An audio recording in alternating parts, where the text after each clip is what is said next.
Walking campaign tightrope, long-term vision versus quick wins is what I'm looking at. So once upon a time, there was a children's charity that were planning a pre-election campaign. Barnardo's in Ireland, we had a general election in February, and about a year ago we started thinking about it and started looking at it because 2016 was a really important year. Not only was it a general election, one chance in 5 years, it was also the centenary of the 1916 Easter Rising, which launched Irish independence and the proclamation and the famous line, cherishing all children equally. And then a third factor was the fact that Ireland was coming out of a recession. So in terms of influencing political agenda, we really sort of thought, well, now we've had years and years, well, a number of years of austerity. There's now suddenly a bit more money about, so we want to just make sure that what we want for children is front and centre. So we thought, right, instead of just like titting about the edges, we want to go for a really holistic, child-focused, end child poverty, end child inequality kind of a campaign. So we were like, right, this is what we're going to do. So we threw everything at it. We were like, right, we're going to do market research with young people. We're going to have a look at the economics of inequality, start trying to talk this economics language. We're not going to use our usual social justice campaigners and researchers. We're going to get economists to do. We actually went. They actually all wore grey. And they gave us tea in teacups. And we ate all the lunch because they were too polite. But anyway, it was kind of just a different area. So we kind of moved to that area. We also looked to who were going to be our target politicians. Who did we think were going to be the change makers in the next government? And identify them. When I say we, Jean, who is my colleague here, built a fantastic website, microsite, that contained information about these target TDs, gave the public, we decided to use Twitter as our focus action. We had zoomable maps, we had stories about inequality from the Barnardo services. We're saying, this is affecting children here in Ireland today. And then we were like, well, how do we kind of kick this off? We're going to give ourselves a few, 6-7 months lead in time. We're going to really build up this campaign. So we were like, right, we're going to identify key journalists, and we did little packages for 40 key journalists that had fortune teller, which was also Jean's idea, of showing how inequality. We're like, capture their imagination. We'll be really creative. We're going to launch this to a fanfare. We're going to beat everyone. We're going to beat everyone by launching 6 months in advance and do it in with all this innovative information. And yeah, well, we didn't quite have the impact we were hoping for.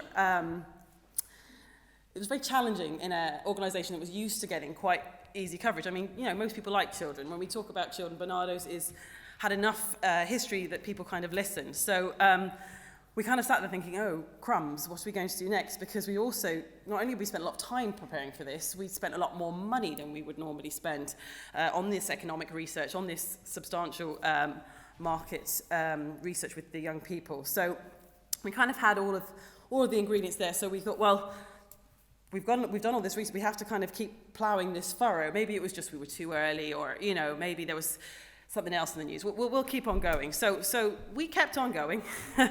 We did quite a lot of things. We had that initial launch with all of the fortune teller. Then we did a pre-budget launch where we had fact sheets, and we did a giant snakes and ladders. We thought we'd carry on with the children's game theme. You might be lucky enough to go up a ladder and unlucky enough to go down a snake. We thought it was quite a good illustration, but nice photograph. We did a big international conference where we had people come over from the World Health Organization, even the World Economic Forum came over. We thought, 200 people in a room, we'll try and...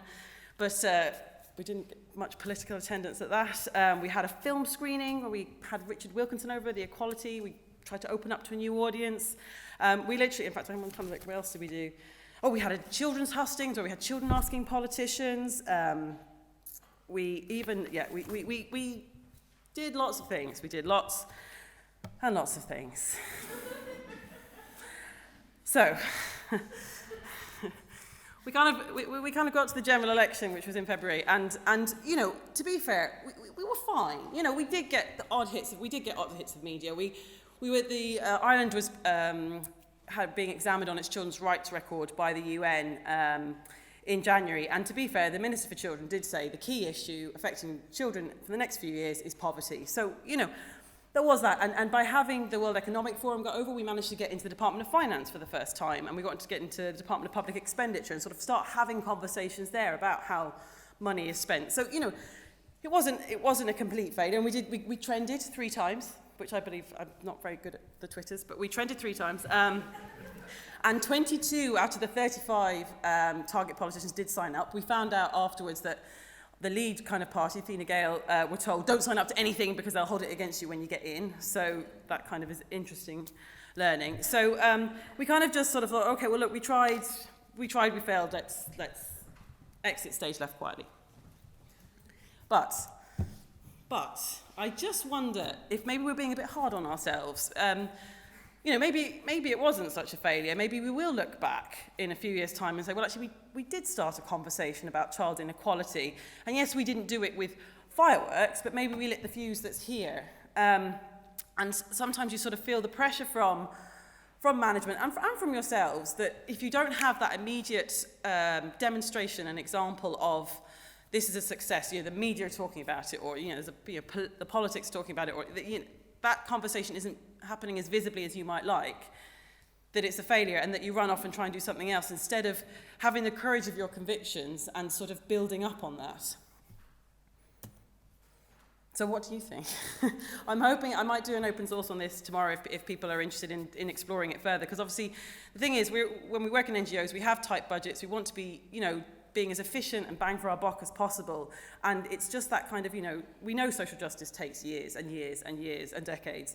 And we know that, you know, we want to be in it for the long haul. And we also know that you have to be strategic and pick your milestones.